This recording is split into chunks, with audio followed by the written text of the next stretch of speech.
In this video, we are going to show you how to set up Android Cisco AnyConnect VPN on your Android device. All you need to do is tap on and open your Play Store. And once you are in your Play Store here on the home page, you want to look at the bottom of your screen that says search.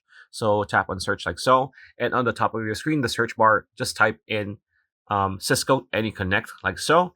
And it's going to be the first option that is going to pop up, and you want to tap on install like that and wait for it to finish downloading.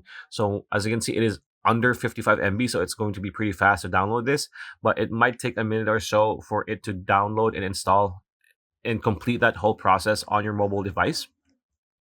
So let's wait for it to finish. There you go. Once it's done, you want to tap on open. So to open the app, and as you can see here, this pop-up will appear, and just tap on OK.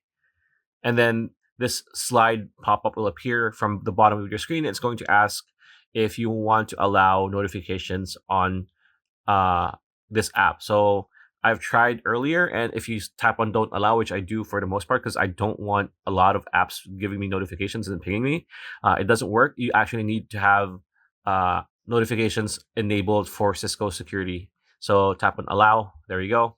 So yeah, that's pretty much how you set up the Cisco AnyConnect VPN on your Android device. So pretty much it. That's a video. Hope you liked it. Like, comment, share, subscribing. That bell icon will see you on the next video.